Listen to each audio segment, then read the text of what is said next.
היום כל היום משיחוסי אהבתי סוי דוסךו כל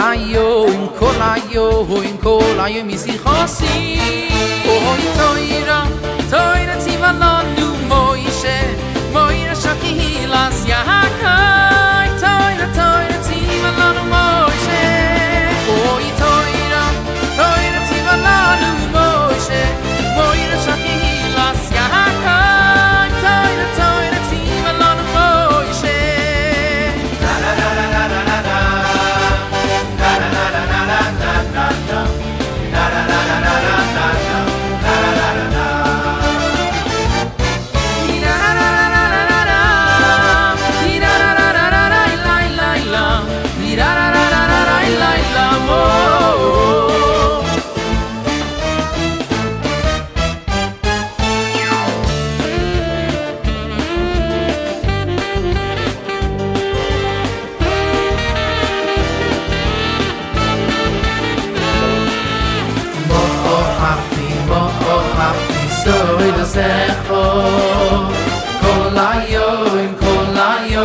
כל היום משיחוסי אוי תוירה ציווה לנו מוישה שקהילס יחקי תוירה ציווה לנו מוישה אוי תוירה ציווה לנו מוישה שקהילס יחקי תוירה ציווה לנו מוישה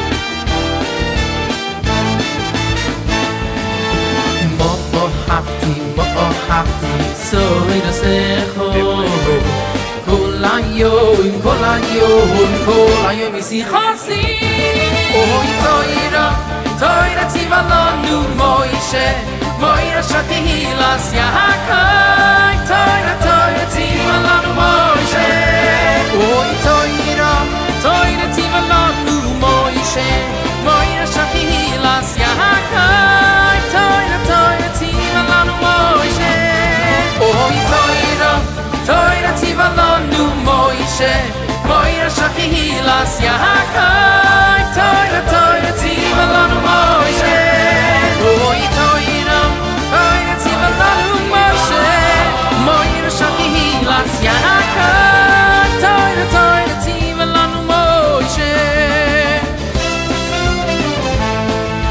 ציווה לנו מוישה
Harim Sheikhem Minasu Piselo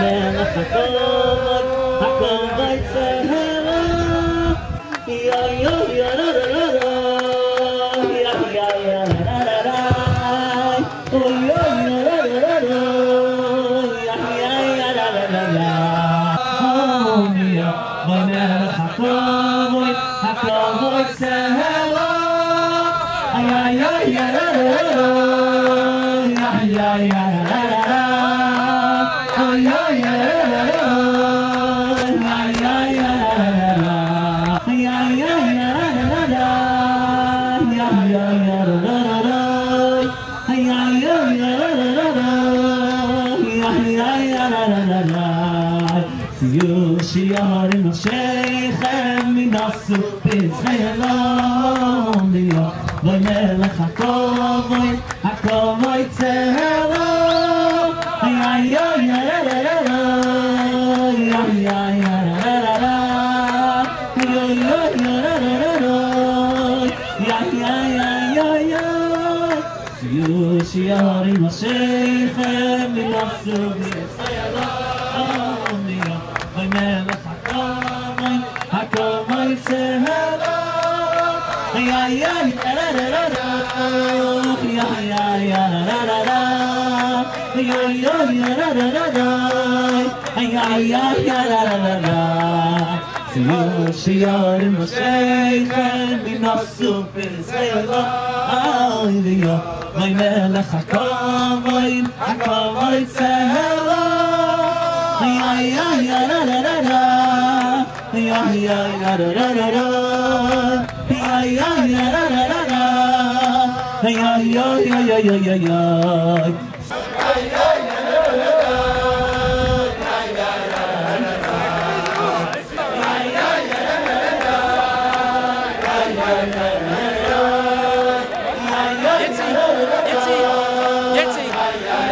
At the end of the floor on the left.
from Yaakov Rosenthal, who works in the yeshiva, asking me for advice on logistics for the Hachnasa Sefer Torah in memory of Rav Kamenetsky, Alav Hashalom, as our shul had done 2 of them in the past few years.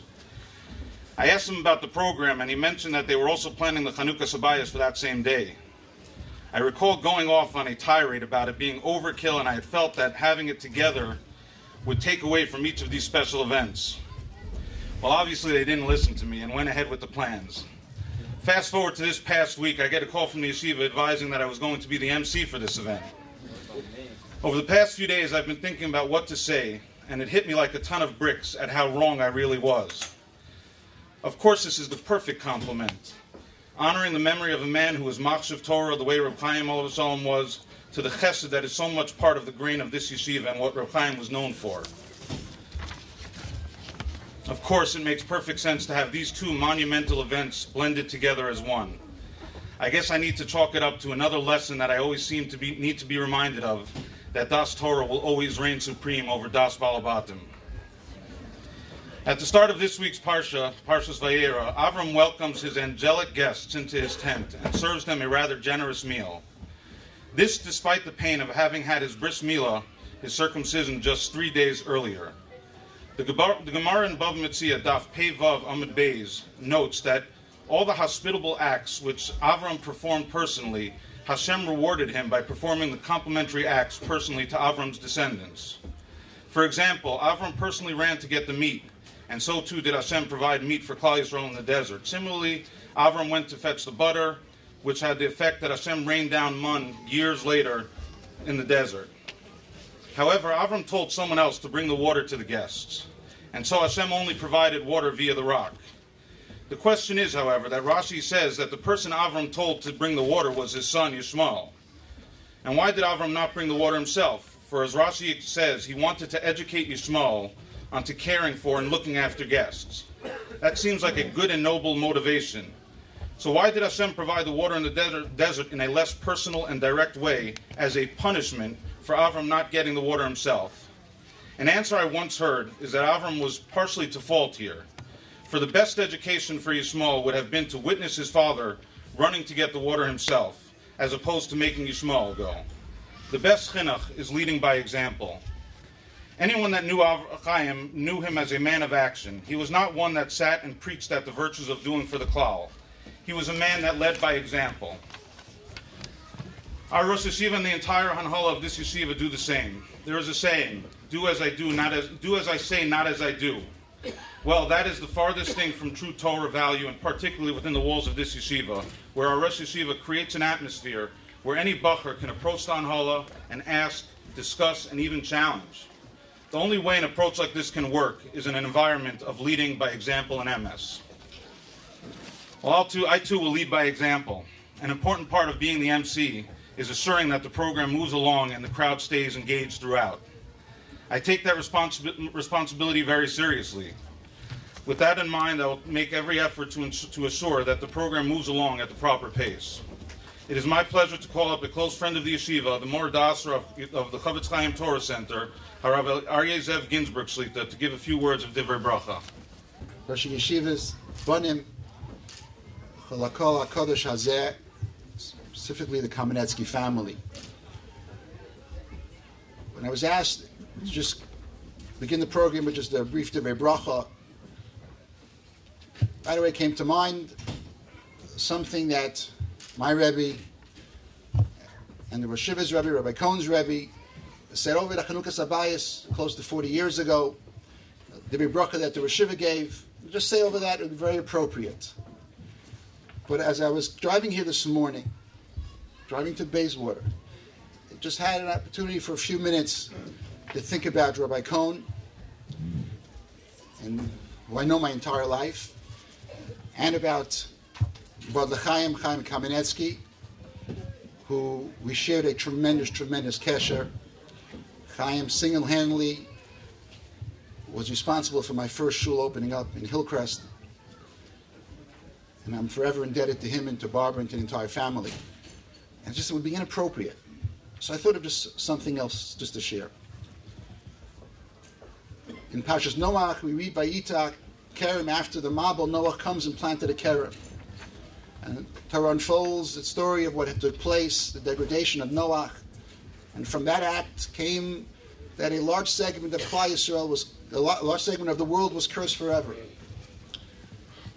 And all the Mefarshim try to understand what was so terrible. What did Noach do? Vayita Kerem. What was so terrible what he did?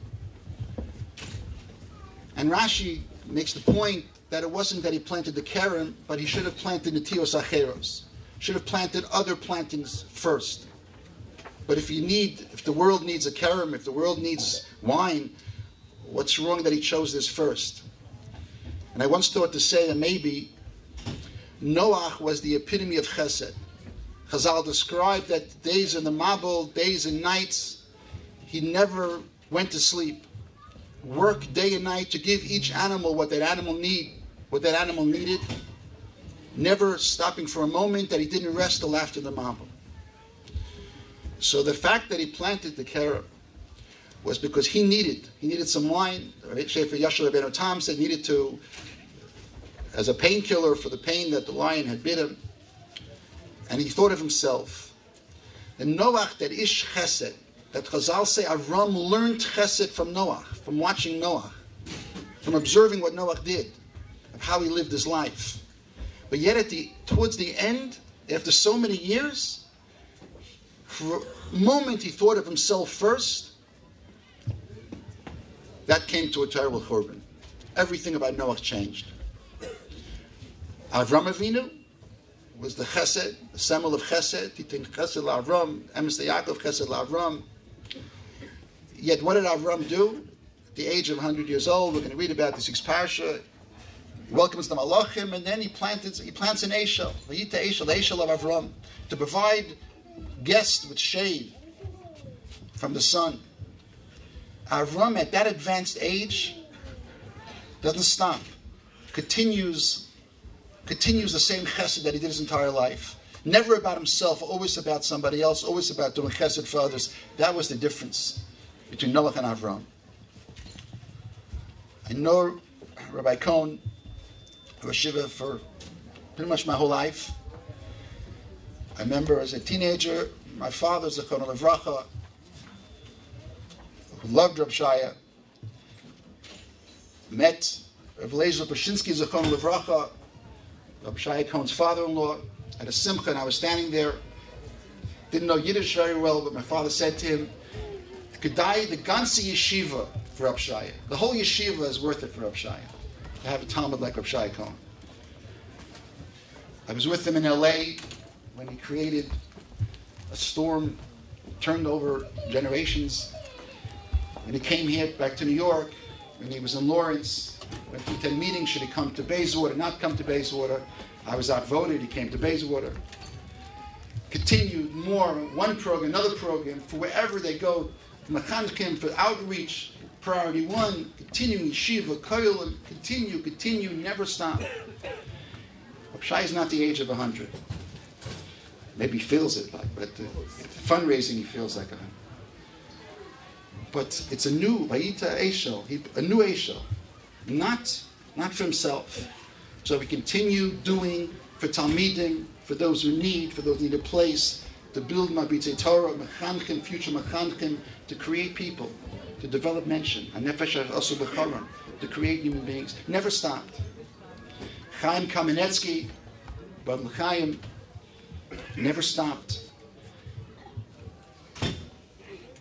We weren't allowed to be Maspet Chaim the day of his Levaya, but most people are not aware of where was Chaim the day he passed away at night at home. That day he was in Bar Park, went to OL with a new idea. He went to set up a meeting with David Mendel, Bab L'chaim, about a new idea that he had, a new program, something new that OL could help benefit children that needed it. Never stopped. He didn't plant any kerem for himself. It was never about himself. It was always about doing for others. This Eshel that we're in, this new building, Baruch Hashem, it should be Baruch Hashem, Tocho Kubaro, it should be filled with Talmidim, allowing Rabbi Cohn to continue at Me'eh V'Eshem Shana with Gezunt and Machovas Hadas, and we all have to help him and do what we can to be machzik him, to give him what he needs to be able to continue. but it's always about continuing to do more Abatas Torah, more Chesed, more Chinuch, more saving Yiddish Kinder. As he did his entire life, he continues to do, never about himself, never retiring, never resting. May this Eshel B'Hashem continue to grow, give shade, give peiros, Be'ez Hashem, Bias Gold Tzedek, and the yeshiva itself should be raised together with all the other yeshivas, Bias Gold Tzedek together, Binyan Beis HaMikdash Meher V'Yameinu, Amen.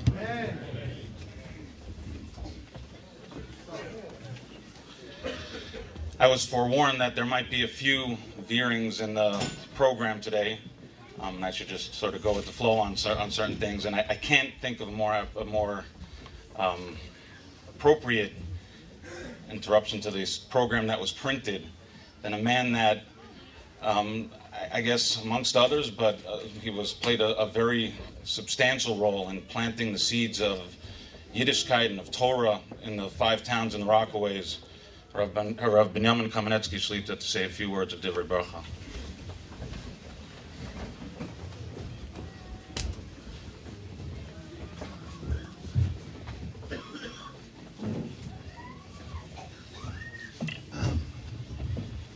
I'm not adding to speak to after such a great speaker and a great Rav in the community. Rabbi Gizbel Zan Gesund. Boys, I'm not going to say something that's not blue. It's new. But I was a Talmud for Rabbi Dovid Leibovich. In 1938, I came from Toronto to learn in Williamsburg. And I saw the kind of a person he was, besides one of the G'dolei Olam. That when I came to Toronto, I came to the yeshiva. I wrote him a letter. There was no place to I had to jump over four beds to come to my bed, because it was such a little building, and we had to go that way. So I wrote to my father, "Where did you send me?" So if I was a rich man in Europe, I would send you to America to learn from Rabbi Dovid Zichron. He was the starter of this institution. Ich will auch sagen, the first in Brooklyn, our first yeshiva for Chafetz Chaim had given on Church Avenue and Linden Boulevard. Those people that remember. And that was still, I started, this was the first place that he started other places to grow. His whole life was to accomplish great things. I just want to say, Rabbi Cohen, I remember when he came to this community, he started off from a desert. Und Baruch Hashem Mashiach gewinnt, zu bauen a kollel and a yeshiva, and gesehen was der alte Rebbe hat gemacht. Ich will nicht sagen ein Wort von der Parsche. The letzte Parsche was Lech Lecha. Und die zweite Parsche, Parsas Vayero, steht Lech Lecha el Eretz HaMoiriyo.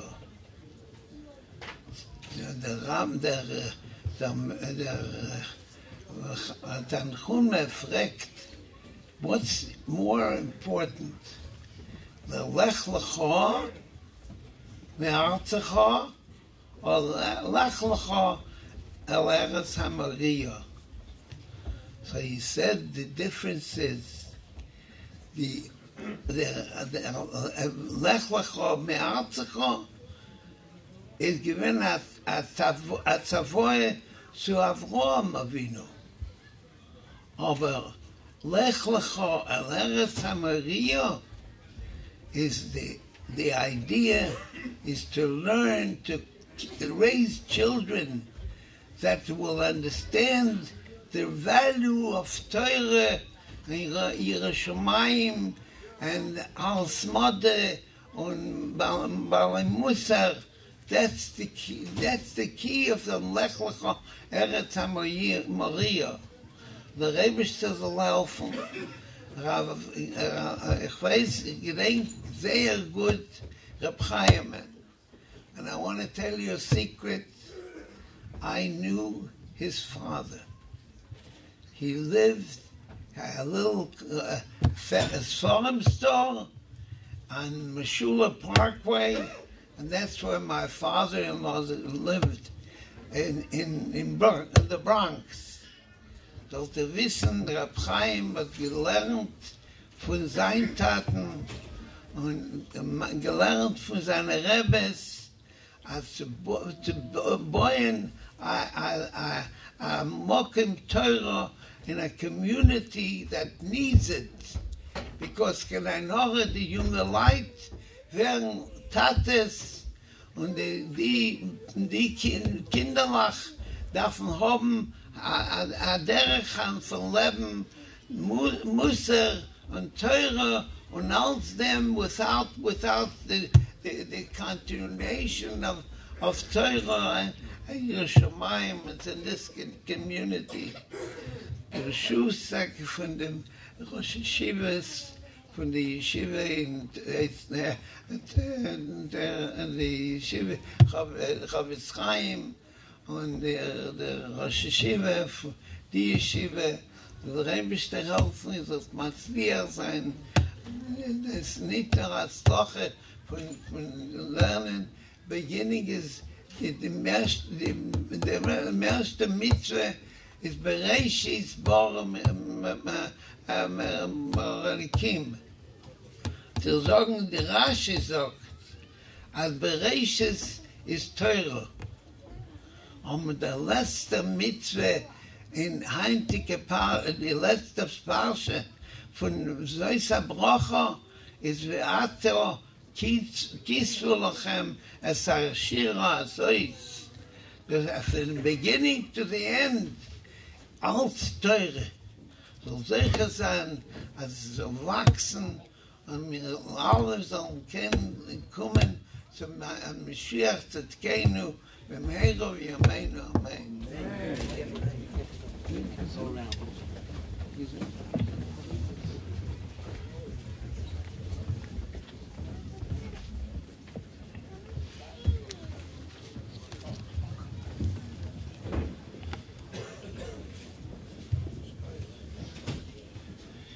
I mentioned earlier about Chaim Kamenetsky's chashivas for Torah.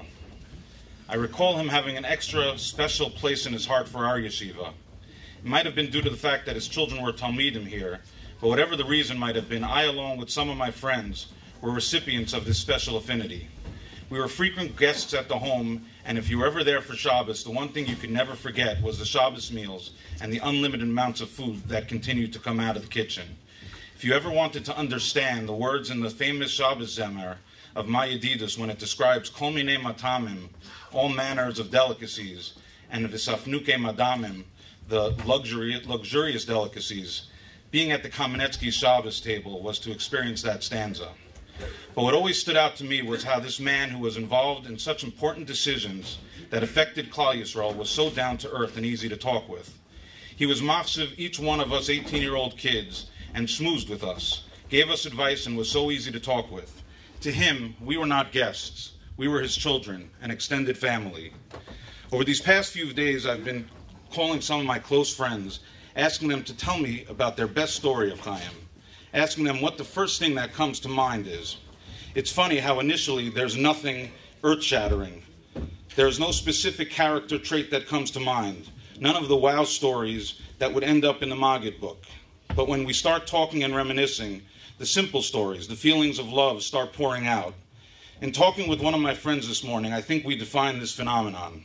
Chaim was an extraordinary man who did everything in an ordinary way. When I received the call asking to be MC, I was in the car with my son and his friend, who are both in the same class as Moshe, who is Charlie Harary's son. One of the questions I asked on the call was, which was on speakerphone, was who was on the program that I would need to introduce. After hearing the lineup, I hung up the phone. Listening to the conversation that ensued in the back seat, I overhear the other boy tell my son, "You know what I love about Mr. Harary? Even though he's a world-renowned speaker, he is so down to earth and will go out and have a football catch with his son and his friends. I guess when you have an example such as Chaim, these are the lessons that you learn." It is my pleasure to call upon Mr. Charlie Harary to reflect on the life of Rav Kamenetsky.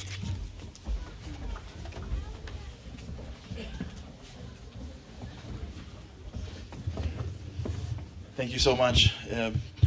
It's truly difficult to follow Rav Binyamin or Rav Ginsburg. It's an honor to be here to speak about Rav Chaim, who had a very big impact on my life. And I want to just speak a little bit about where we are today in the parasha and Rav Chaim and what he means to me and the whole Kamenetsky family. Like they're brothers. I saw each and every one of them before. It's a family. We're Hillcrest boys, so we're one family. It's only like 8 blocks Hillcrest, so how big is it anyways? You know, we're in the middle of an amazing parasha right now. We're in between Avraham's life. It started last week, Lech Lecha, the Kodesh Baruch Hu says go, and it ends this week. And this is sort of like the middle, the pinnacle, as Avram begins to climb, if you will, his test to ultimately the biggest test, which is the Akedah. And Avram Avinu has an enormous amount of impact on us, not just because he's in the Torah, because his place in the Torah. The goal of the Torah is not just to tell us a bunch of stories that are interesting or inspiring. Especially with a few people, the goal of the stories of the Torah is not to tell us about them, but it's to tell us about us. What do I mean? There are 7 people in Torah that have specific roles. They're called Ushpizin. And the way the Eibishter created the world, the Zohar says that the Kodesh Baruch Hu created the world in a very fascinating way. Hashem is so big, he's so major, he's so vast. But our interaction with him comes, if you will, and it's hard to understand this, through prisms. They're called spheros. And these spheros exist in the world, but these spheros exist in us. And our body, if you will, is the physical form, but within our body is, so to speak, a spiritual form, spheros. And there's various things that go on within us, traits. And the Kodesh Baruch Hu identifies 7 people. And he says, if you want to understand what's happening inside you, if you look at these people's lives, it's going to tell you something about what's in you. Chesed, Gevura, Tiferes, Avram, Yitzchok, and Yaakov. Hod, Yesod, Malchus. Hod, Netzach, Hod, Yesod, Malchus. Moshe, Aaron, Yosef, and David. And so in this week we have a minute, just for a few minutes, to understand Avraham, not from the prism of a nice story that may give us inspiration, but from the understanding that there's something that's inside us that he represents. And I want just for a minute to talk a little bit about Avraham and then Rav Chaim. You know, Avraham opens up in an amazing way. The entire world is worshiping idols, polytheism. And we think like they're a bunch of they're old and like they don't know what they're doing, we're so sophisticated now. Polytheism was the most sophisticated form of worship in history. Enosh, Adam's grandson, knew the secrets of creation, and he would teach people about nature, and they actually went around and it was working. They knew if he said this on Tuesday afternoon, it would rain, and this, the wheat would grow. And over the course of time, they started, like unfortunately many of us do, starting going to the shlichim and not to the Eibishter. It's the doctor or my banker versus the Kodesh Baruch Hu. It's the sun and the moon versus the power. And there was one man who said, wait a second. I can make money on this. Makes sense he gives birth to a Jew. You know what I'm saying, man? He goes, wait a second. Terach. And he opens up wholesale idol worship. Online, Costco, you buy here, eBay, the whole deal. And it goes big. And he has one son who is the best salesman around, Avraham. And Avraham's walking around talking about it until one day he realizes, wait a second. Everyone's worshiping these powers. They all get power from somewhere. Why don't I just worship the ultimate power? And he comes up with monotheism. And he starts to teach it. And it's going great. He opens up a yeshiva, 501c3, he raises some money, it's going wonderful. He's got the bumper stickers in the back of the minivans, everything is going amazing. And it's getting bigger and bigger and more popular.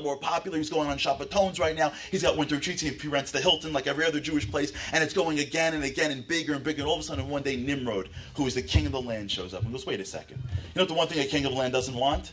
A king of the world. And he brings Avraham in. And you can imagine, the Medrash says.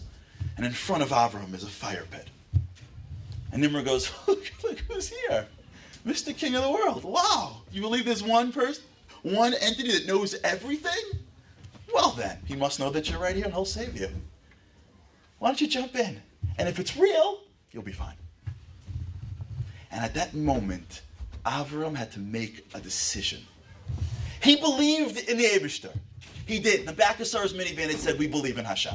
He sung all the songs. Everything was great. He did everything possible. He believed in the Rabbonu Shel Olam. But there's believing in the Rabbonu Shel Olam, and there's jumping in a fire for the Rabbonu Shel Olam.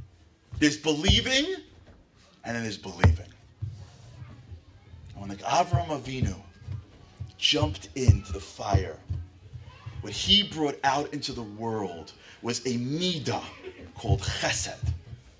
Chesed is not kindness. Kindness is a subset of chesed. Chesed is sacrifice.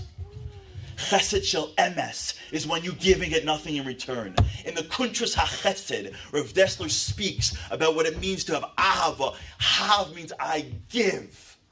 Part of what I give could be tzedakah. Part of what I could give could be my time. The ability to give and give sacrifice. And so the Kodesh Baruch Hu says, really? And like any good father, if you know if your kid's good at math, you don't hold them in the same class. What do? You push them and push them. And the Kodesh Baruch Hu says, wow, you gave. Now it's time to go. He goes, where am I going? Can you imagine if the Rav goes, we're going. Where are we going? To the Promised Land, Florida. Let's go. Everyone start walking. Be like, what, are you kidding me? Go. Your wife, everybody. You ready to give more? Let's see what happens to take your family with you. And then he bounces them around. And Avram's entire life is a life where he has been pushed and pushed and pushed to go all in. All in. And it culminates in this week's parsha.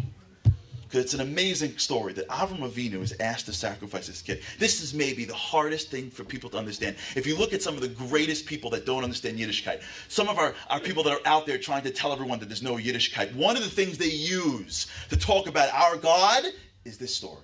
Because it makes no sense. But from the context of chesed, maybe we can talk about it a little bit right now. Kodesh Baruch Hu shows up to Avram and goes, hi Avram, how are you? Good morning. Good, how you doing? Wonderful. I need your son. I need your son. What was he asking Avram from? Avram Avinu spent his entire life against idol worship. What was the idol worship at the time that Avram Avinu was fighting against? The Molech. What did the Molech do? Sacrifice their kids. Avram's entire life was a life of don't sacrifice your kids. Everywhere he went, wherever he went was don't sacrifice your kids. When he won Time Man of the Year, he went up and don't sacrifice your kids. Everything he did was don't sacrifice your kids. The Kodesh Baruch Hu says, here's the story. At the end of your life, you're Avram Avinu. He's in a div. He's rich. He has massive yeshivas. He wins wars. He's a warrior. This week's parasha, when the people wanted to get, he goes, I don't want anything from anybody. I don't need a thread. I don't need a shoelace from you. I'm Avram Avinu. I did it. And at the end of his life, the Kodesh Baruch Hu says, Avraham, sacrifice your child. You know what's going to happen when Avram comes down off that mountaintop? You're going to be a camera crew, snap, hypocrite of the year. Mr. Don't sacrifice your kids. Just sacrifice this kid. Everything, Kodesh Baruch Hu. Not only that, but Kodesh Baruch Hu promised him that he's going to have a future. The Eibishter gave him his word with the bris ben abasarim. Even the Kodesh Baruch Hu's word he couldn't rely on. Kodesh Baruch Hu says, Avram, you did it. You bet on me early and you did well. It's the end of your life. I don't want a little bit. I want everything. I want the yeshiva. I want the reputation. I want your wife. I want the kids. I want everything. When you walk on that mountaintop, you come back and it's all the chips. And you know what Avram says? Everything. It's always you. It's only you. It was always everything for you. I was always prepared. Chesed, I'm Mr. Chesed. I am all in. I don't just do things when I'm in the mood. I don't get up in the morning when I'm in the mood. I don't learn when I'm in the mood. I don't give money when I have enough to give. Not when it works for me. It's when it's needed for you. It's all yours. Because that's what chesed means. Chesed is all in. Chesed is when we come home with our spouses when we're not in the mood and we go, my life is for you. My kids don't have to look like me for me to love them. It's for you. My community doesn't need me when I'm in the mood, when it works for me. The yeshivas in the neighborhood don't have to come and beg. It's for you. I'm here for you. Ish chesed says, I don't just stand by a fire pit in my life. I jump in the fire if it's worth it. If there's one midah in reflecting on Chaim Kamenetsky's life, I had the opportunity to spend time with him. My parents used to live there Friday nights. That's what I'd hear stories Monday morning about what my father and Chaim would talk about Friday night. 8 days in Arizona. Forget about it. We were like brothers by the time we left. And there was something that always nagged at me. I was trying to capture his greatness. I couldn't. I was trying to find his greatness. And then by the Shiva, it all gelled together. Because they were telling me stories, all the brothers, about how he started. Sometimes you see a man, when you get to see him, he's a little bigger, he's a little more out there. It's hard to see what's happening when he's beginning. How do you climb to greatness? Where does it start from? And I was telling, from all the sons, they were telling me stories about how someone would have a need and he would say, I got it. But they'd say, you didn't have the money for it. He goes, I'll raise the money. Ohel needed something, or Alman needed something, or Yeshiva needed something, or somebody needed something. And Chaim said, in. He didn't have the resources for in. But it didn't matter. Because they needed it. And he'd get it afterwards. A regular person says, well, let me see if I have to give. Someone who's ish chesed says, if it's needed, it's in. I got it. I'll figure it out later. And I remember stories that I would sit on Pesach with my dad, and he would tell me, the new one, nobody knew the chesed in a program. He would just tell me a couple of things, and I'm like, what? No, but no one even knows the level, the amount that he would do for other people, but sinna, quietly. Because when you're ish chesed, when you see other Jews, all you think is them before you. That is in us. And the Kadosh Baruch Hu does something amazing. With this I'll end. The Kadosh Baruch Hu, what's great about Torah is that Torah says, listen, I got to bring these traits out in you. So I'm giving you mitzvahs. And I'm going to make you do stuff. And you got to give money. You got to give temper. You got to give mice. You got to. Because not everybody has it within them. Not everyone's zeiche to have that. And then sometimes you see a Jew that the mitzvahs, they had it in them before. No one taught Avram to be Ish Chesed. The mitzvahs was just a framework in which he was able to be him. And then every once in a while we come around individuals in our klal that they don't need mitzvahs to tell them how to be Yidden. It's within them. The mitzvahs is their framework, but they're in their framework that their heart is bubbling so much bigger. And one of the most greatest things that I took from Chaim, and something that all of us need to take from him today, especially as we enter at a Lech Lecha into Vayera, especially as we enter into this part of our Jewish history where the Kadosh Baruch Hu is begging us to just get a little closer to each other, is that we are born to be B'nai Avraham. It's within us. We are born to be a little bit like Chaim Kamenetsky, to look around the world and say, you before me. What do you need? Not what do I have? And if we're zoche to be a little bit closer to that midah of chesed, if we're zoche, and this is a yeshiva that has the reputation across not just the 5 towns but the world of exemplifying that midah, we should be zoche to touch the midah of chesed that is not only do we found in great people, but found in us, and see a time where Kadosh Baruch Hu looks down and says, wow, look at my people. It is time where we get to have these things and have only simchas and mazel and bracha. B'yas kol Mashiach me'er v'yameinu. Amen.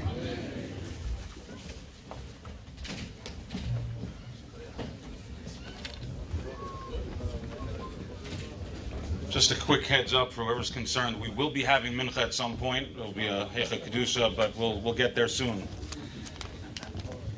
They say if you really want to know who someone is, you see how he acts in his own home. When the masks are off and you let your hair down.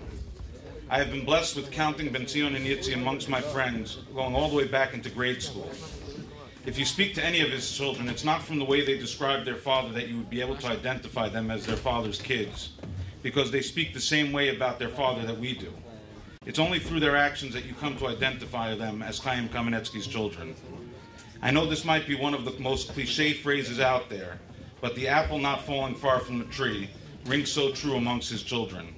Chaim was a man that led by example, even in his own home. It is my pleasure to introduce my chaver, Benji Kamenetsky, to talk about the special connection that existed between his father and this yeshiva.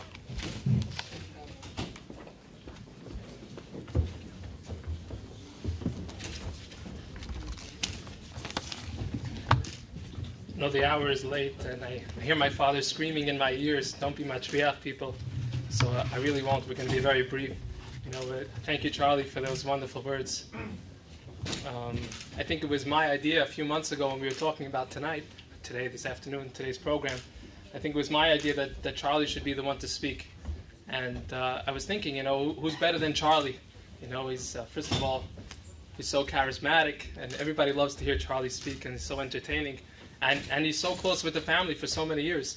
But what I didn't realize at the time is that I was also going to speak. And they just asked me that a few days ago, and that I was going to speak after Charlie. I'm not so sure it was still a good idea, but considering the fact that I'm going to be brief, I'm just going to say a few words, so maybe it's not so bad. Bershus Rabbanim, Rosh Yeshiva, Chashuva guests, thank you for coming today, and it's a difficult day, it's Sunday afternoon, the weather wasn't so great. Thank you, David God. I was thinking along the same lines as Hillel. I know Hillel tried to reach me last night, we didn't speak, but it would have been better if we did. But I was thinking also, it happens every once in a while you get Achnasa Sefer Torah, right? But it's not very common. It's not very common that you get a Chanukah Sabayis. Once in a while it comes around. But the fact that we have them both together is kind of interesting. It's an extra added simcha. And I was thinking again about how the Achnasa Sefer Torah of my father and the Chanukah Sabayis for the yeshiva comes together. And it really, Hillel was touching on this before, and just going to expand upon it a drop. We already spoke about my father's chesed. It doesn't really need to be expanded, although we could really talk about it endlessly. But one aspect of my father's chesed, and Charlie was saying this, that it didn't necessarily matter if he had the resources, didn't have the resources. But beyond that, it wasn't always easy. My father always made the chesed look easy and made it look simple, and to everybody it looked like it was a breeze. But many times it wasn't so simple, and it didn't stop him, it didn't matter. Many times the position he had to take to help people out was not even popular, and he knew it, and that didn't matter either. If he was in the right, and he consulted with his Rabbanim when he wasn't sure, he felt he was in the right, nothing stopped him. It didn't matter his own personal sacrifice, whatever it was, even his health, whatever someone might think about his popularity. Nothing mattered and nothing stopped him. If he was in the right and something needed to be done, he would get up and do it, and would worry about the repercussions later. Now is not the time. We got to get it done. Sorry. Another aspect I wanted to mention about my father that I personally didn't realize myself until the Shiva, when my brother Yitzhak Aaron pointed it out, that my father really never pushed us for anything. Never pressured us, never wanted us, at least not openly. He never made it obvious, never spoke about becoming anything, whether it's in a professional world, never mentioned becoming a lawyer, an accountant. Never, even in Ruchnius, he never said, I want you to become a Talmid Chacham, or you should become a Talmid Chacham. The subject never came up to begin with. He never spoke about accomplishing anything. The only one thing that was clear throughout life that he really wanted for us is to be a mensch. And this came out many, many times throughout life, even especially when we were kids. He would go once in a while to speak to one of our Rebbeim, one of the teachers.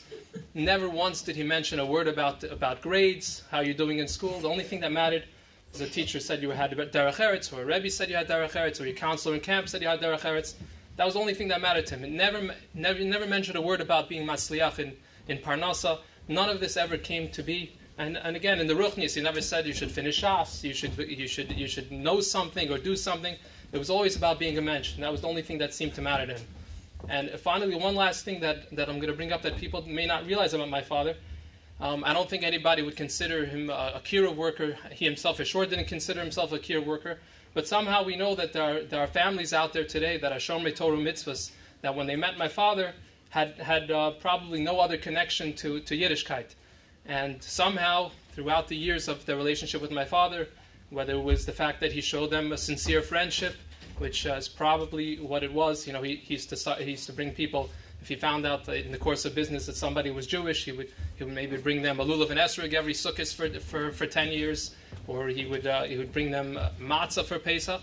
I don't know if he never told them about what it's about. He never sat and lectured them. But a yid has to have matzah on Pesach. A yid has to have a lulav and esrog, and just that sincere relationship that he developed with them. I think that was probably what brought them around eventually and developed their kesher with Yiddishkeit. I think bringing these few aspects of my father, I think it's very appropriate that today came out.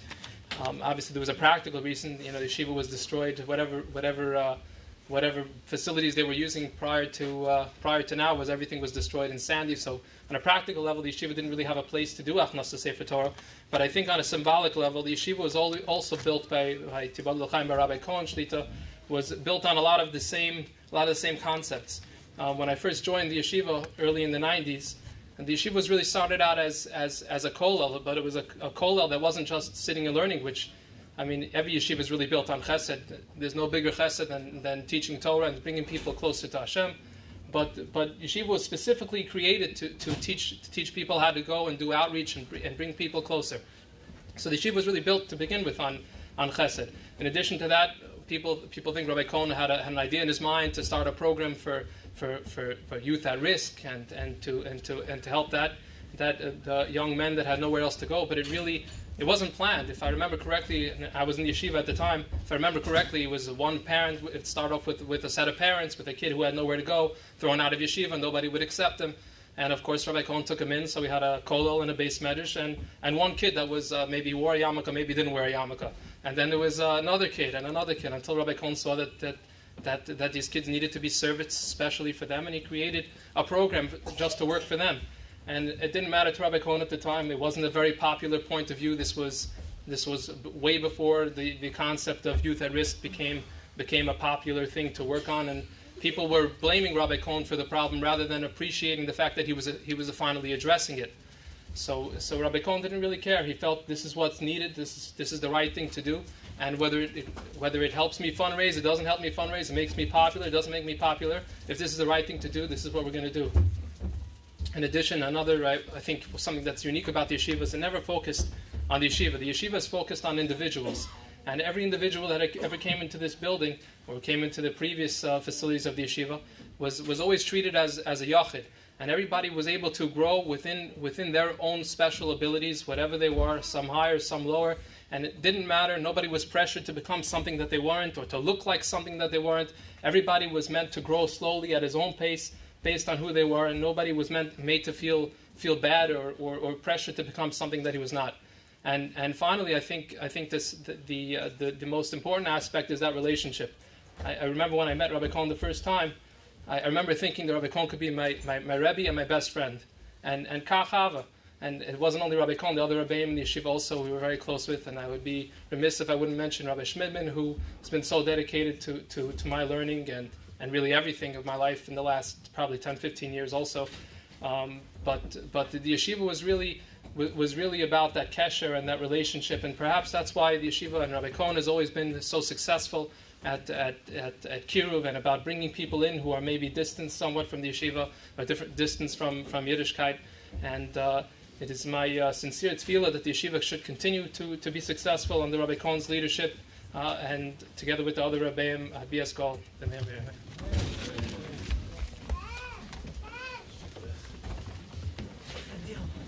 At the groundbreaking about a year and a half ago, we had many of our politicians present at the event.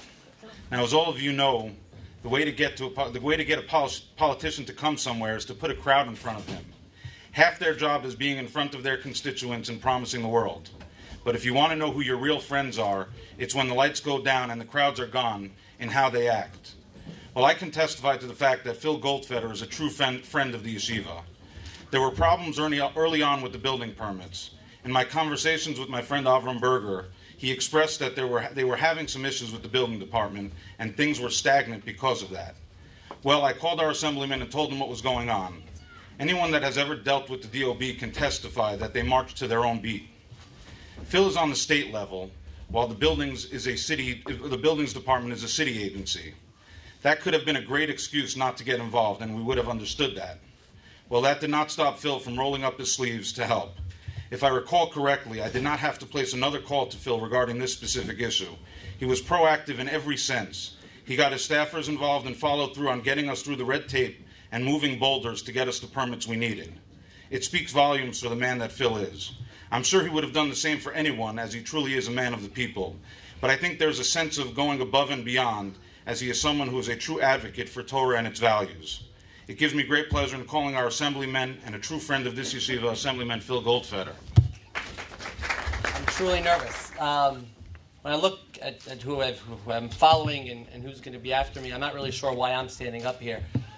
There's a lot of Rabbanim who have a lot to impart, and quite frankly, I don't think I'm the person to be imparting it on a day as special as today. But I do want to say just one very quick thing, is that every morning when I wake up, and I wake up probably in the worst environment that there possibly is, and every day I have to deal with the most challenging people and very difficult people every single day. And I have one goal, and that goal is if I can walk away from the day and say, I was able to make a Kiddush Hashem, then I've done something right and everything else will fall into place. Well, when it was brought to me, this project, and a lot of my colleagues and a lot of people told me after I reviewed it that this is not going to happen.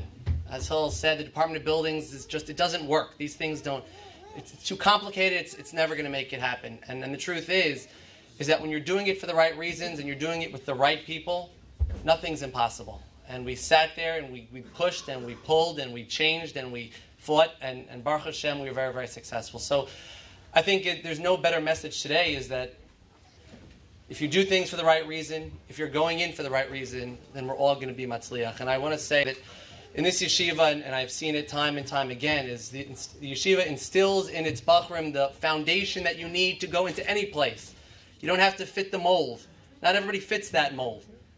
But if you have the proper foundation, if you're doing it for the right reasons, then you're going to be successful. And today is just another testament to that, and I'm just so happy to celebrate in it. And it's a very, very great day, not just for this yeshiva, and not just for Bayswater, and not just for Farakwe, but for all of Klal Yisrael. Mir Hashem, we should only have more and more simchas and celebrations together. So thank you.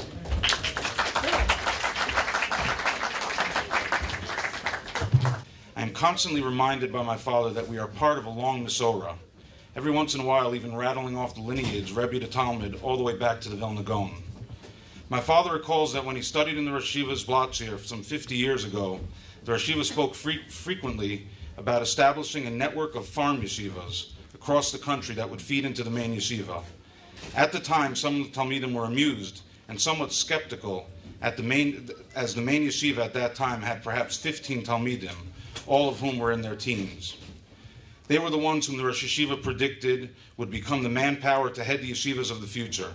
He constantly spoke of this vision which was fueled by the deep faith in the Masorah he had received from his father.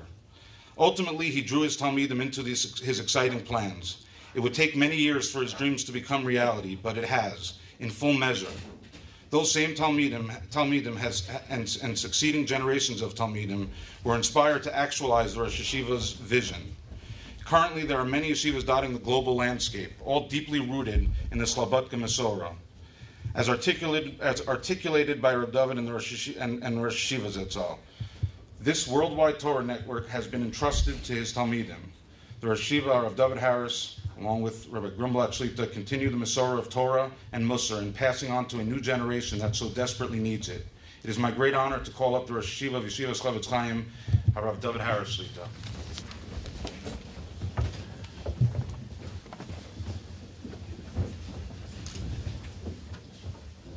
Thank you, Pillar. Very warm words.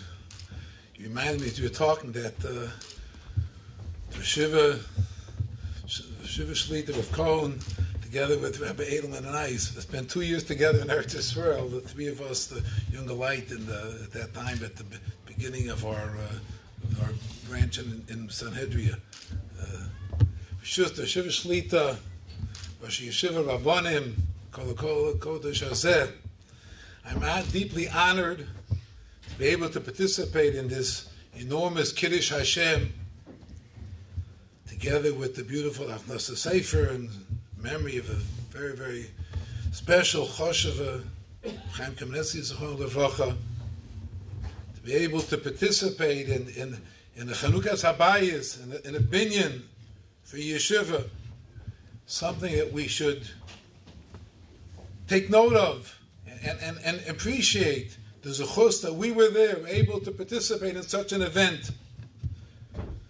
We read in the Parashah Lech Lecha, Rav Aryeh Ginsburg alluded to it, the pasuk that when Avram Avinu is told to move Lech Lecha, he takes Hanefesh Asher Osu B'Charan. They took along the people that they made in Charan, as a little translation. And the Medrash trying to dramatize this point and says, what's meant by Asher Osu? The Medrash says, if all the Boy Olam would get together, could they make anyone? They can't even make an ant, the Medrash says. What does it mean they made Osu B'Charan?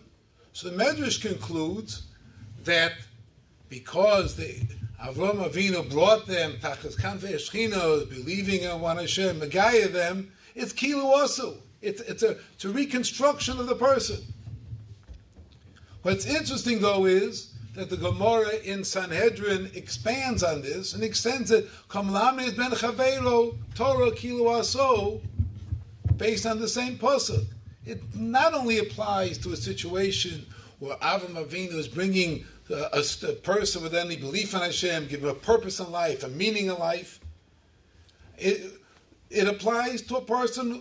In fact, the Gemara in Nedorim, Daf Mem Aleph, we find Rabbeinu HaKadosh, the Gadol Hador, the Manig Hador, greeting a koves, the Gemara says, a rather simple person who was instrumental in helping Rabbeinu, helping Rebbe get back the Torah that he had forgotten. And he greets him and he says, the Gemara Mem Aleph relates, Osi so Osi. Probably with a great deal of emotion, you made me. Rebbe says to this laundry man, you made me? The Rosh explains what's meant, you made me, like the Gemara says in Sanhedrin, you were instrumental, Rebbe says, in me understanding Torah. It's my own Torah, but I was missing the Torah, and now I have it. I'm a different person, an ander mensch, a totally different. Rebbe understood what a human being is, and the limitless potential that we have, and that as great as Rebbe is, and the Torah and his position in Klal Yisrael, if he has another shtickle Torah, another understanding of Torah, he's a different mensch, a different stratosphere, a different level. It's a transformative event. Learning a piece of Torah. In light of that Gemara, so the Gemara, no, the Medrash is dramatizing. Also, possible to make a person? All the people in the world could not form a neshama. But when you teach someone Torah and you give them a connection to Torah, the Torah uplifts, transforms, and he's a different person. In light of that perspective, how significant, how meaningful it is it to be a Makom Torah, a place where Talmidim are growing and changing, and how much more so when they have a Rosh Yeshiva as the Rosh Yeshiva Shlita, such a powerful, dynamic mashpia, a person who cares, has the tremendous Havanas HaTorah and tremendous Hargosha and sensitivity, as was spoken about earlier, the Chesed and the Hatova and the caring and understanding the individual's needs, exactly what he needs, to provide the insight of Torah and Musar and Ashkafas HaTorah. What a transformative event it is for each Talmud in the yeshiva. So we should really and truly feel a tremendous simcha to be able to be this enormous Kiddush Hashem, that people are being formed to themselves, impact others, and uplift and change the world.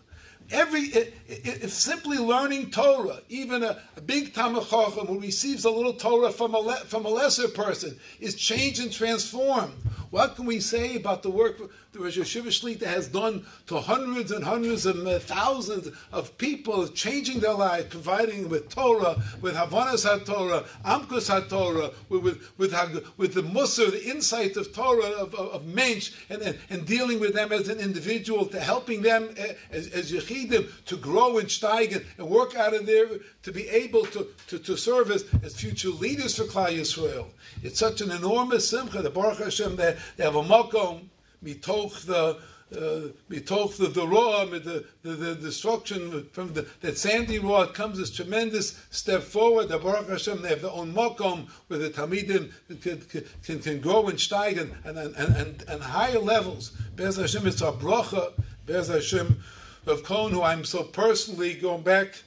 I promised the MC would be very brief. I started talking about what I owe personally to Rav Cohen and what the Yeshivas Chavetz Chaim owes to Rav Cohen. We would be here very, very long time. I have to just be makatzer and say that Hashem, who has given him these incredible, enormous talents and kochos, which he's used for so many decades to bring so many people tachas kanfei hashchina and to be malamei Torah and havanas haTorah and agoshas haTorah, should continue in good health for many, many years and be zocher that the shiva should be marbe gevulam with talmidim hagunim, and the raising the banner of Torah should go maila mola. Be zochet aromas kevana Torah and be as go meir amen.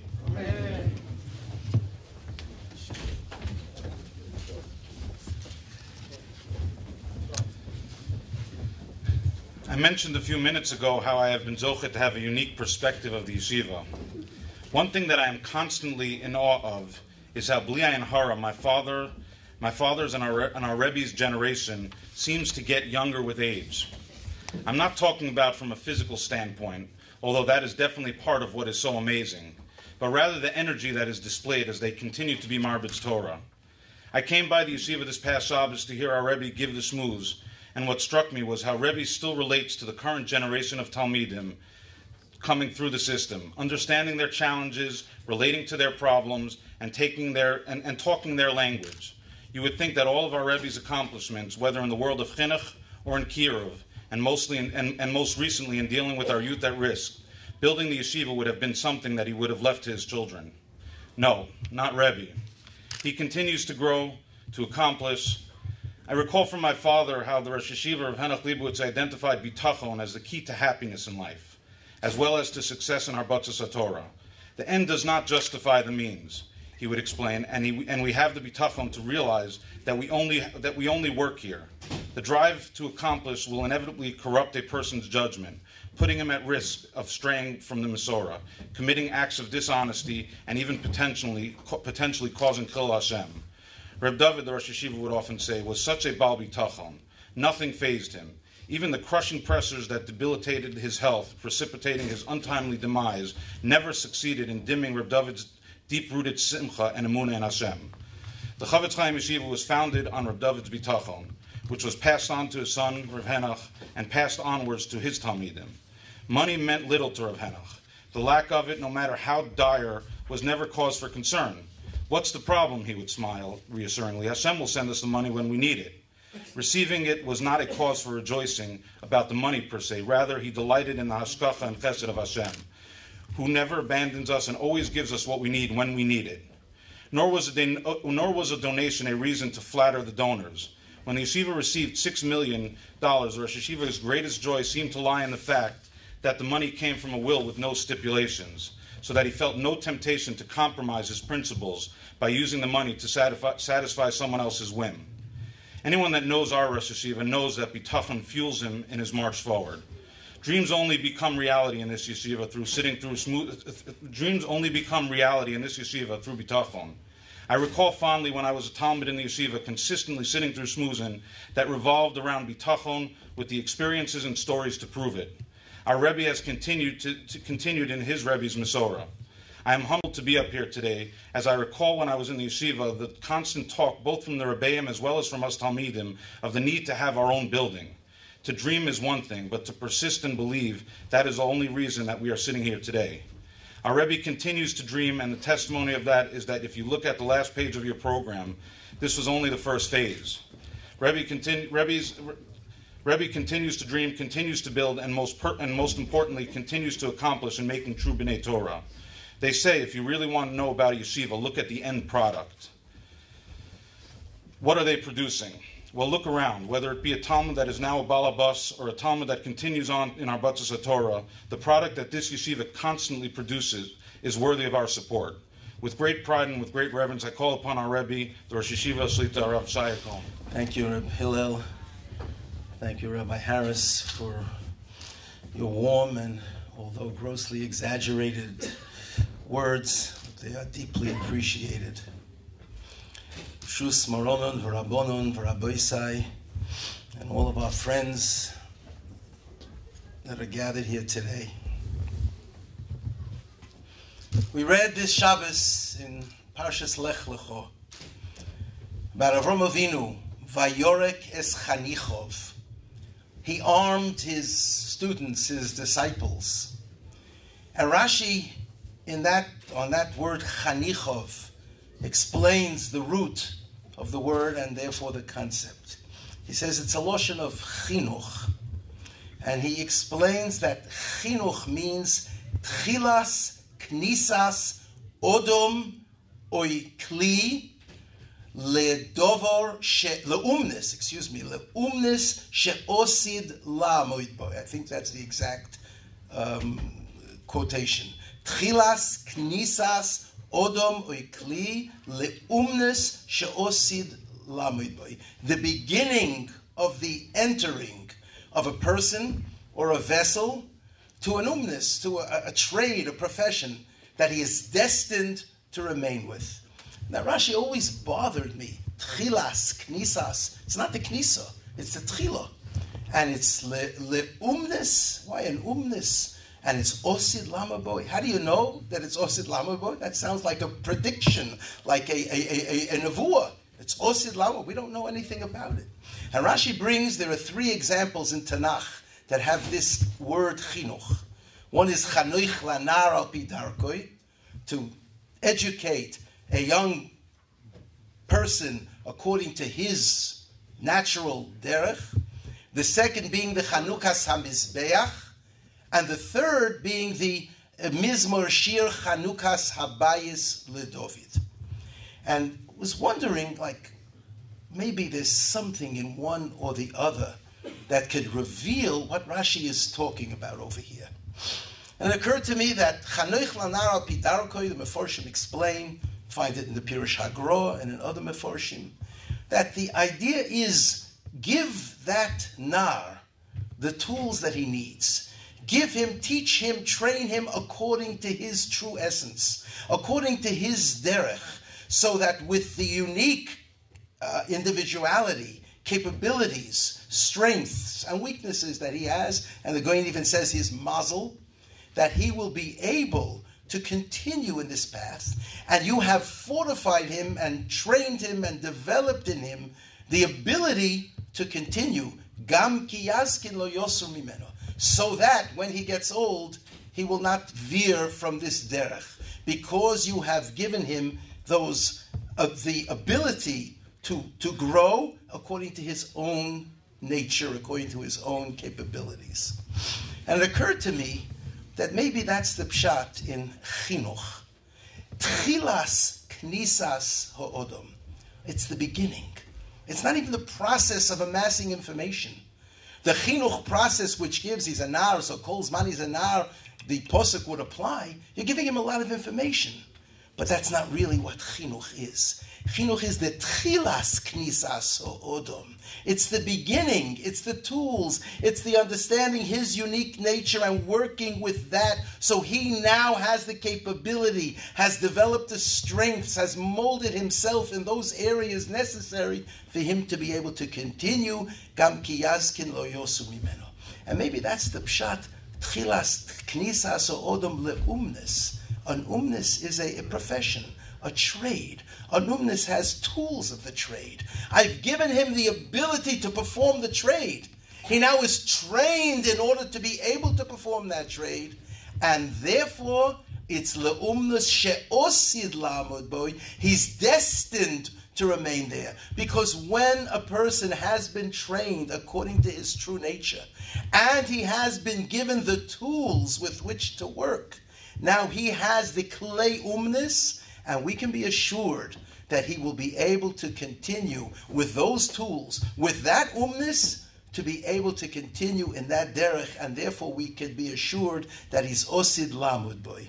If that's the case, I think that this gathering today in the aftermath of Parshas Lech Lecha is uniquely appropriate.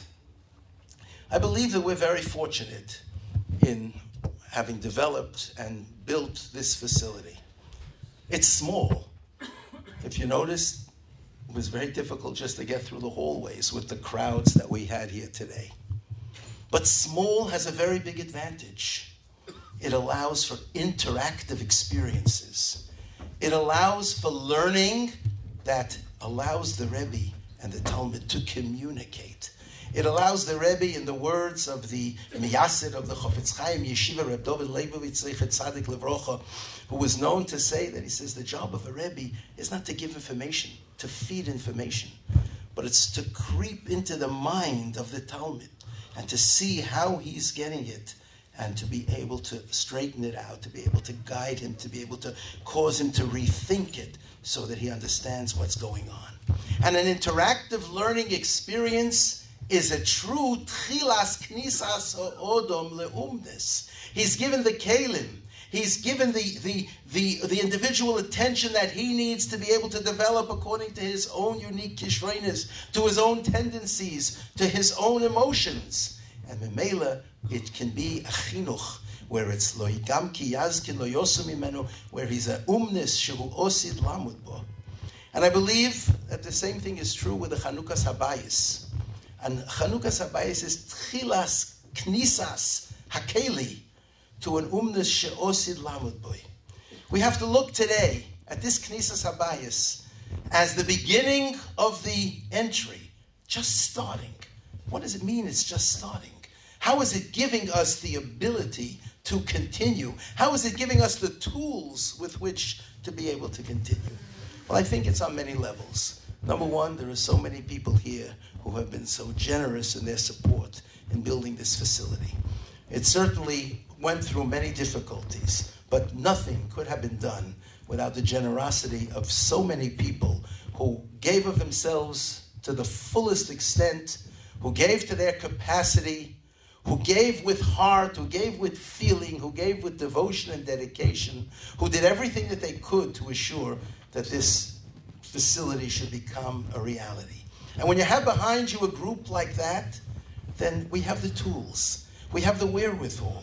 We're prepared to continue to likones, to this continued umnus, and the umnus Be'ezer Hashem should continue, and it should be something that it's osid lamud boy. But I think that everyone's presence here today is also a tchilas knisas leumnus. And what I mean is as follows. The Gemara in Smochai says that when Rabbi Akiva was maspid his son Reb Shimon, multitudes of people came, and Rabbi Akiva said that they caused him nechoma. Why? Because through their coming, whether it was a siman or a siba, it's not clear, but through their coming, he knew, he had the confidence that his son was a ben ulam haba, and that to him was the greatest nechoma. I believe that the showing that we had today, so many people taking off so much time on a difficult and not even perfect weather afternoon to spend time with us, just to give us that chizuk, is an inspiration. An inspiration which gives us the sense that this is the tchila of a knisa, of something that we should be yochel lamud boy, osid lamud boy, and we should in truth feel great success. In terms of the osid lamud boy of a modular building, I'd like to just say a word about that. You know, a modular building is not exactly what one thinks of building a building with bricks and mortar, which is to last forever. We know that that doesn't happen anyway. But besides that, Chazal tell us that when the Mashiach will come, the Botei Knesios and Botei Midrashos in Chutz La'aretz will be transferred to Eretz Yisrael and replanted in Eretz Yisrael. One thing I know, I'm not sure how that's going to happen, if it's going to be miraculously or al pi teva. But if it's al pi teva, we're going to just put on our wheels, separate the modulars, be the first to Kennedy Airport, be able to fit on a number of jumbo jets, and unfortunately we'll have to leave all those with the big buildings here to figure out what they're going to do to dismantle everything they have in order to be able to join us in Yerushalayim Kodesh. So I think we're talking about a knisas, tchilas knisas ledover shebe'ezer Hashem, we're osid lamod bo. And for that, I thank everyone for coming here today and all of you who have participated in this process. There's a grave danger in thank you. There's a tremendous danger in not saying thank you. The Altam Slabotka discusses how that slight, ever so slight kvias teva that was found as a critique of Odom Harishan when he said Hoisha Shanasato Imodi reverberated down to the door of the Migdal Bovel, where they were called Bnei HaOdom, that they were Kofui B'Toiva Shel HaKadosh Baruch Hu, because they inherited the seeds of Kvias Teva from Odom Harishan and reverberated generations. The Alta even explains that this affected us at Har Sinai, when HaKadosh Baruch Hu said, after they said Na'aseh v'nishma mi'yitein she'dover zeh kol hayomim, that they should say so all the days of beholding by this level, and they should have said ten ato, and they didn't. And Chazal see in that they were afraid they would have to be, Tosfos explains, have to be a little bit extra makir toiv. That mistake, that ever so slight compromise or inappropriate expression of Oisha Shenasato Imodi, which reverberated through the generations and affected even the Klal Yisrael at Har Sinai, and I'm sure it affects us today as well. But it's very, very difficult to thank people, and I think the greatest difficulty, or certainly one of the great difficulties, is leaving someone out. Forgive me if I do so, but I'd like to express here, number one, appreciation to the Nadla Modular companies, Sruli Muller and Chesky Nieman, who actually built and helped us with this entire project. To DJ Steierman, who was the architect, who without his input it couldn't have happened.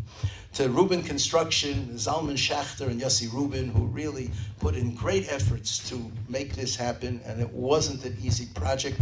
As you heard a little bit, Biramiza, that it was very strange. The building department didn't even know what to do with it, so it took a lot of effort, and we're very appreciative. To Yossi Whitman, who really did all of the plumbing here, literally himself, and we're so grateful for that. To Shlomo Katz for the landscaping, to Phil Goldfeder, as you heard, who really helped push it through the building department.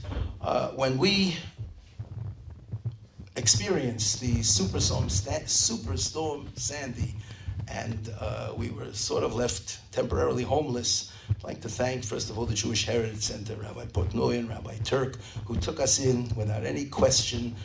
They were so gracious to us, and we weren't an easy tenant. Wasn't a tenant, we didn't pay anything either, but we weren't easy customers to have there, but it mattered not to them. They took us in. And the local shuls that were the Bay 24th Shul, Rabbi Weinberg, Young Israel of Bayswater, Wavecrest Bayswater, who helped us so much. And then, of course, the Sternberg family, that we literally took over their facilities there for a long time.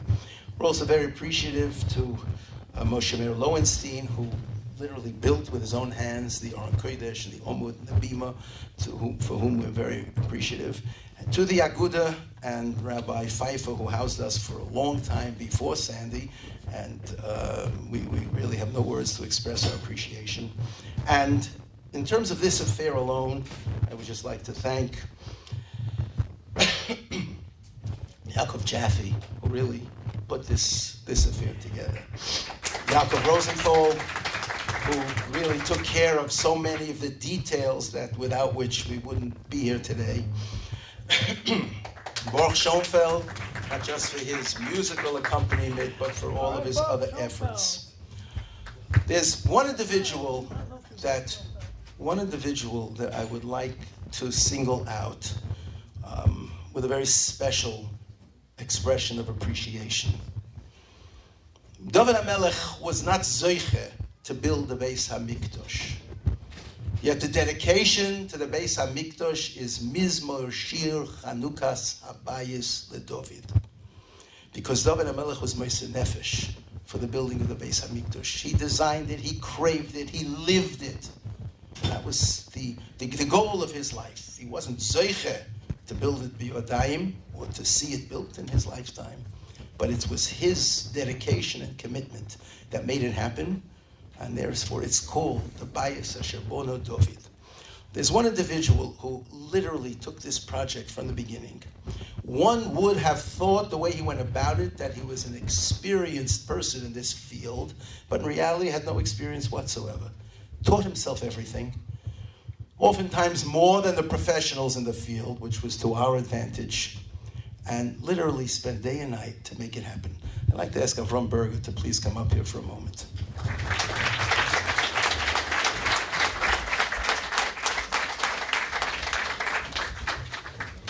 I know I'm going to pay for this later, but I had to do it. This is a Birchas Habayis, just an expression of our appreciation to the brocha that Rabbi Avram has brought us with this bayis, and we'll be forever grateful. And it says to Avram Berger, a small token of sincere appreciation for all of your keen insight, tireless efforts, selfless dedication to the building of Yeshiva Zichron Aryeh campus, and then some cryptic words. Lehoidois, al kol shirois v'sishbochois David ben Yishai. The nusach that we say in the Shabbos davening, that we owe appreciation sometimes. Here it's kol hayitzurim to the Rabbeinu Shalom, and here it's us. If it were possible, even more than the shirois tishboches of David ben Yishai. Thank you so much. And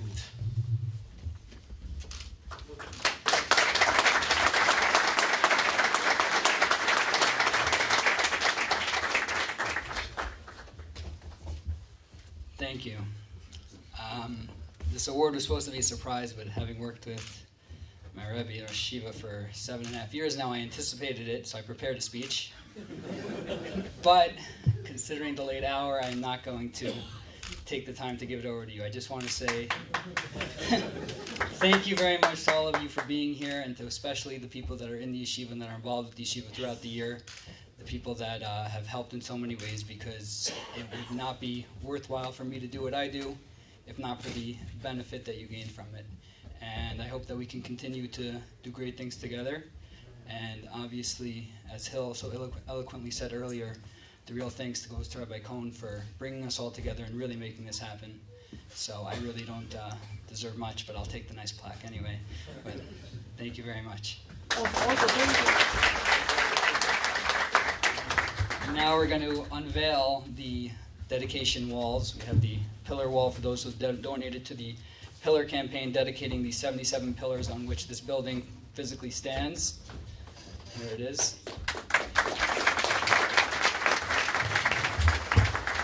Thank you very much to all those of you who are memorialized on the wall. I would read out all the names, but again, it's late and it'll take a while. There's 77 people on there. And to my left, we have the dedication and donor wall, which memorializes all those that have dedicated the various parts of the building. There's still a few available if you're interested, but there it is. Thank you very much for being here and for taking part in what we're doing today. In closing, I mentioned at the groundbreaking something that my Rav Feuer Shlita, commented to me on. If you look around, you will find that communities without a Makom Torah, whether it be 50, 70 years, eventually the community's life cycle plays its course and there ceases to be a frum community. The only communities that assure the continuation for generations are those that have yeshivas. They guarantee future generations of young, vibrant B'nai Torah that will want to be close to their yeshiva. We are already seeing the results within our community. It is a community that is thriving, and that is in no small part to the yeshiva and its alumni that continue to settle here. Rebbe, thank you for investing in our community, and you will not regret your decision to do so. My bracha to our community is that in the schus of supporting this Makom Torah, we should continue to grow and thrive as a community. Thank you for coming out in the support of Torah and being Mekadosh Shem Shemayim.